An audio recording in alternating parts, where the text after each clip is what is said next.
Paano natin malalaman kapag naka-peak or point na ang ating alaga? Magandang araw sa inyo mga bossing.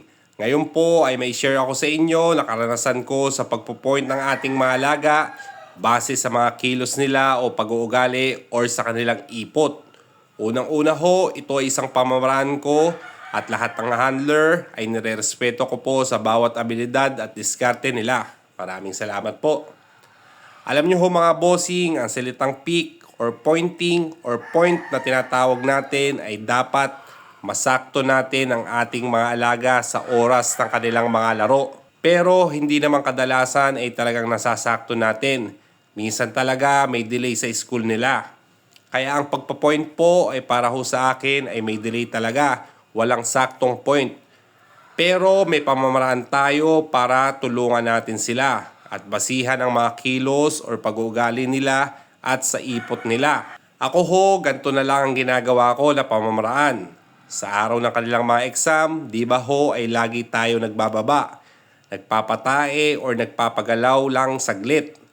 Pansinin nyo po, una ang kanilang ipot. Ang kanilang idadrop ay basihan nyo sa unang keeping pa lang. Kung tugma naman at maayos at buo, medyo madry at medyo may tubig ng konti, ay okay na yan. Huwag lang ho siya magdadrop ng lusaw na lusaw sa bawat baba nyo, hindi ho maganda yan. Tiyak ako may nararamdaman na ho yan. Pangalawa ay yung kilos o pag-uugali nila. Sabi ko po sa inyo ay basihan nyo pa din yung unang keeping nyo o yung unang paglilimber nyo pa lang sa kanila. Dahil ang point na manok para sa akin or kahit hindi nakapik talaga siya or point na point ay kalmado lang. Hindi malikot or parang gustong makawala sa scratch pen.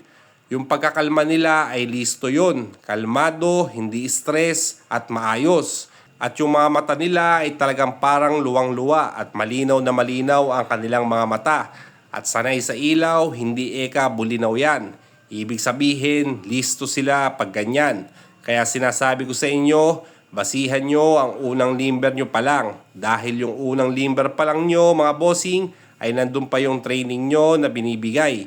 Ibig sabihin, sa binibigay nyo na training sa kanya, ay hindi siya nai-stress. Kaya kung nag-keeping ka at napahinga yung alaga natin, mas lalong maganda.